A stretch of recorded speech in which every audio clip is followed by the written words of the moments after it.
And now that we know why these certain medications are chosen, let's see how do we give them. Amiodarone, the dose is 300 milligrams and it is diluted in 5% dextrose.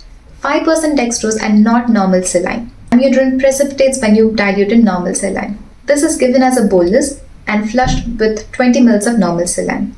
The dose of adrenaline is 1 milligram and the concentration is 1 in 10,000. It comes in a preformed syringe of 10 ml, which is equivalent to 1 milligram in a dilution of 1 in 10,000. So you give the whole of 10 ml, which is 1 milligram, and then flush with 20 ml of normal saline. We can get confused with the IM dose for anaphylaxis. In anaphylaxis, the dose is 0.5 milligram and it is given as IM, whereas this is 1 milligram in cardiac arrest and it is given as IV.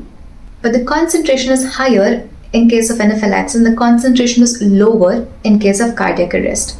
This is because of the route of administration. In anaphylaxis, it is an IM route, which is intramuscular, so you can give a bigger concentration as the absorption is more sustained and controlled release. In case of cardiac arrest, you're giving IV, so it's directly entering into the bloodstream and you want it to be at a lower concentration or else there's more chances of arrhythmias. Last but not the least, access is important because you want to get the most proximal access and a wide bore cannula to administer these medications. At times when the IV access is difficult, you can go for intraosseous access, which is the IO access. The site of IO access is 2 finger breadths below the tibial tuberosity and 1 finger breadth medial to that line. And that's the site where your cortex is thinnest and it's easy for the access.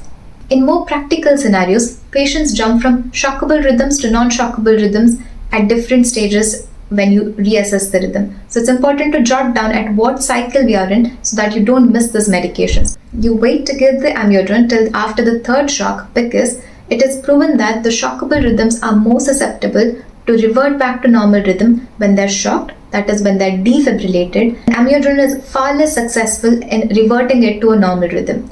So you wait to give them the maximum benefit of the shocks. After the 3rd shock, when you know that you've tried your best with the defibrillation, then you can give them amiodarone and give them a try. Amiodarone helps to make the myocardium more sensitive to the defibrillation. I hope this makes more sense when you use amiodarone and when you use adrenaline in cardiac arrest patients.